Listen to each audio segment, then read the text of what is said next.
Hey friends, it's a Baron without the window weather on this 11th day of August, 2016.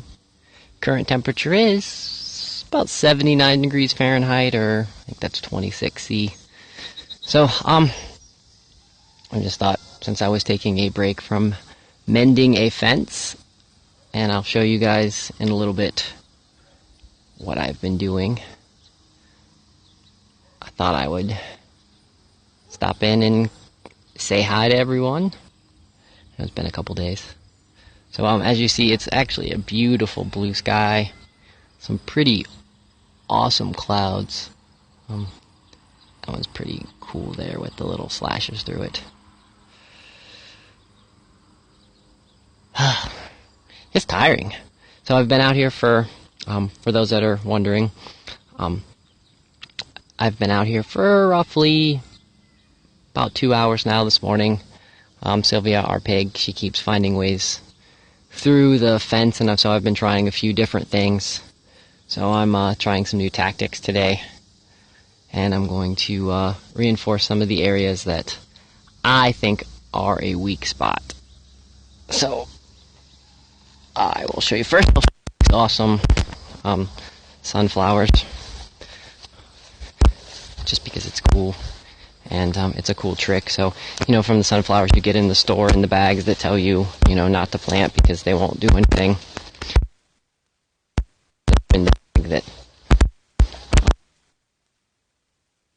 do anything, not to plant them.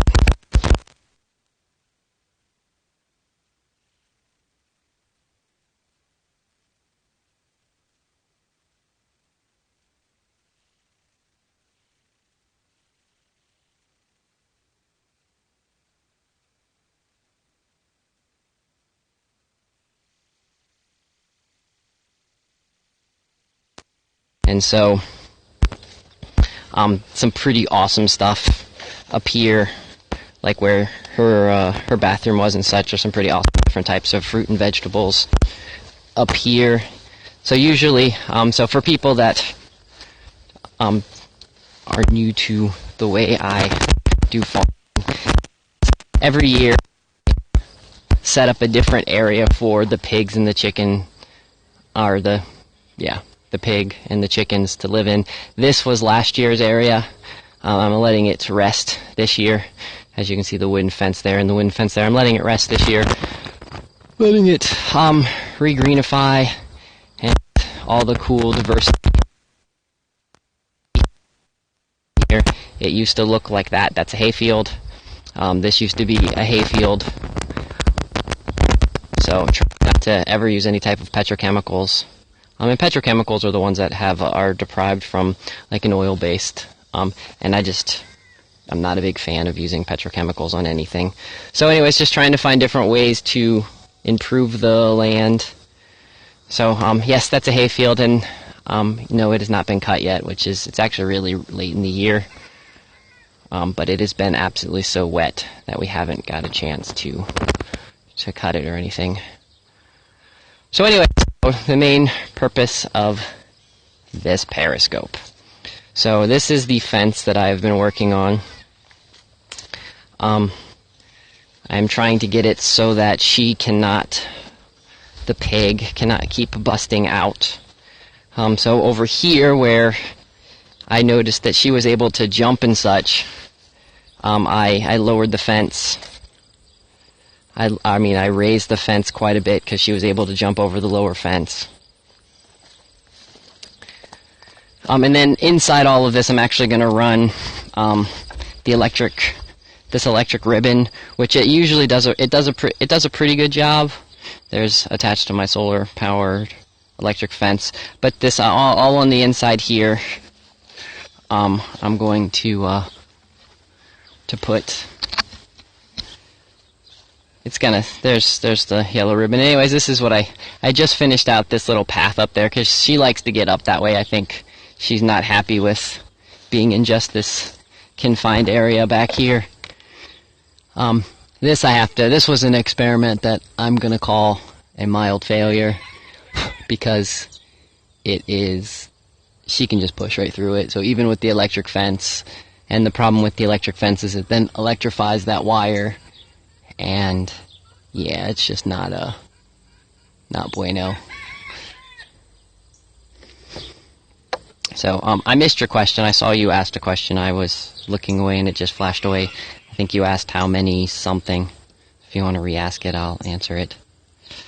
So, yeah, right inside where all of those staghorn sumac is, there's actually a natural spring in there that she can actually get to. Prior to that, I was deciding if I was going to let her into that natural spring or not, but I've opted with, it's been a hot summer and she enjoys wallowing in water. And plus, she'll actually, I've been, with permaculture, I've been doing some research on how pigs can actually really help improve pond quality, because they get in there and they lay around in the 400 to 600 pounds. They push down on the ground and it's pretty much compacts it very well. So, down in there, I thought she was going to come over and say hi. I guess we can walk over and see her. Oh, yeah, the fence is off, so I can walk into the...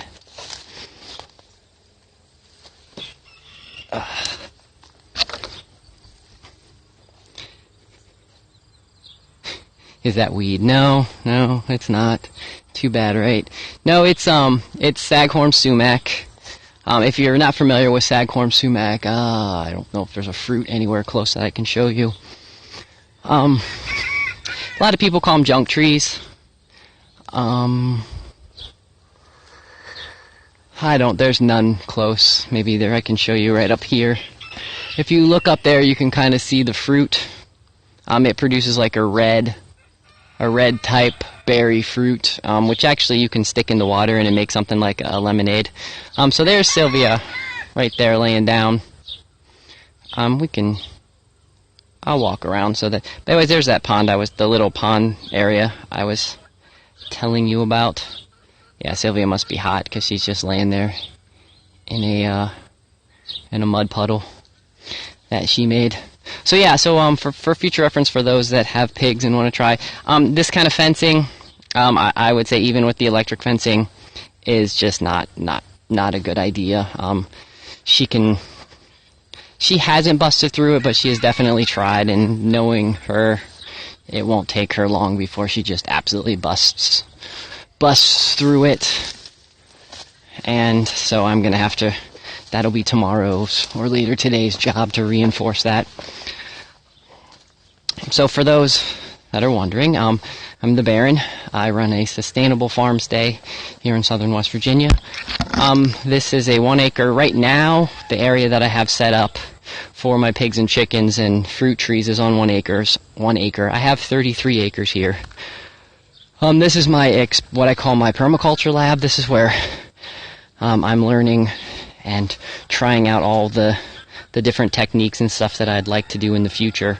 My plan is to raise money, and I found 10 acres in southwestern Virginia that has an old historic home on it and a stream that runs through and has a fruit orchard, and so I'm trying to raise money because I want to purchase that and turn that into a education center for to teach people how to live sustainably, how to grow particular foods, or just learn basic skills that you might need to know that we have since forgotten throughout the course of the year, or just to come hang out and play in nature and such like that. So yeah, there's Sylvia. She's made herself a nice little I don't know what you call that, a pig hole, but she digs down. It's pretty amazing to watch. She digs down there and then lays in it and stays nice and cool. Like I said, it's about 79 degrees outside. Even in the shade right here where she is, it's still pretty warm.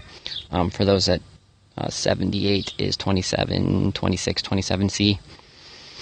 So yeah, Sylvia, she is about 600 pounds.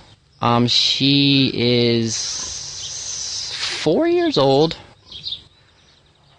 and she is way smarter than I ever imagined pigs would be. So, yeah, crazy. But yeah, this was a pig chute that I had. This was a way that I had her going up this direction.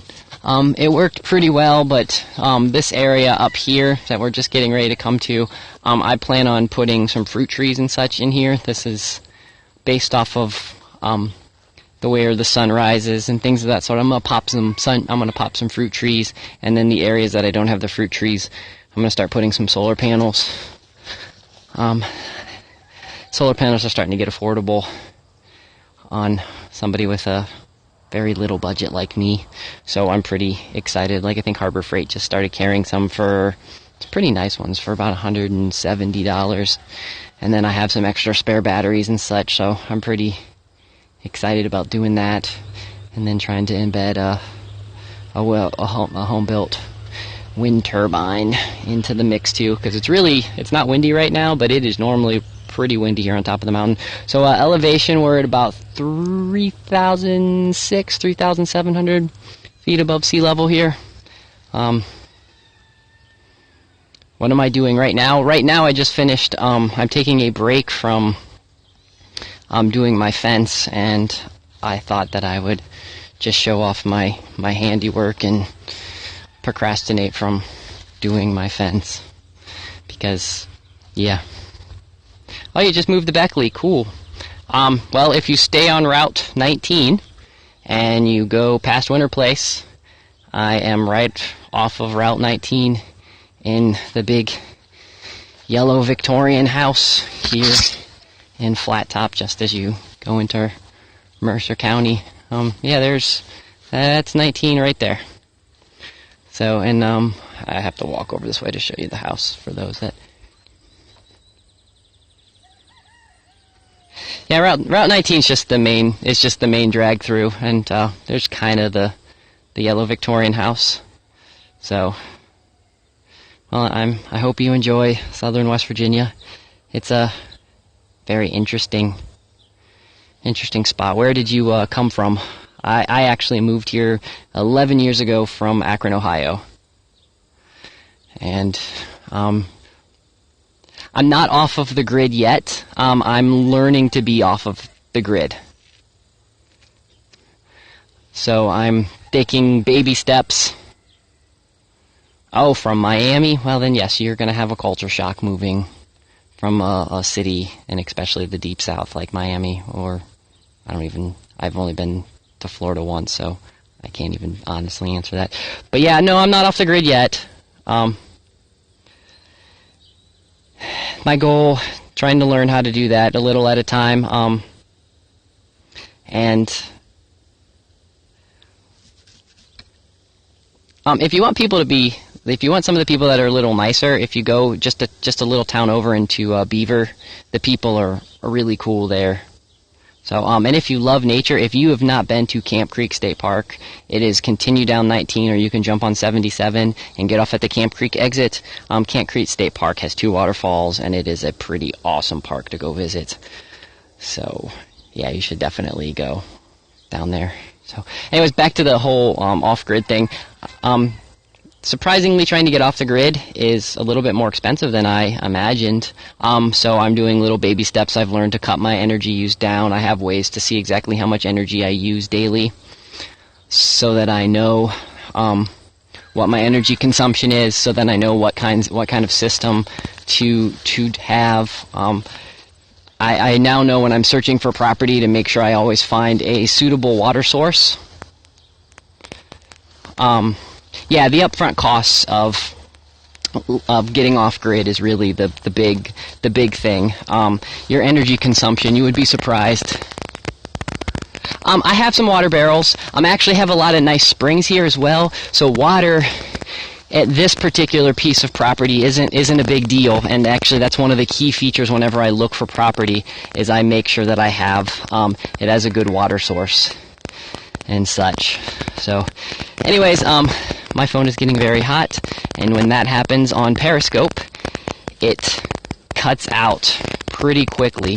So I'll probably get on here a little bit later and give you guys another additional update. Maybe, I think it's going to storm or so later, so I try to update all of the storms and fun things like that. So thanks guys for watching. This is going to be rebroadcasted on Tales of an Innkeeper on YouTube. So if you want to see this or you have any other additional comments that you'd like to leave, just jump on Tales of an Innkeeper. That is where it is at. Thank you for the fence. I should get it finished today. And again, it's the Baron without the winter weather on this 11th day of August, 2016. You guys have yourself a wonderful day.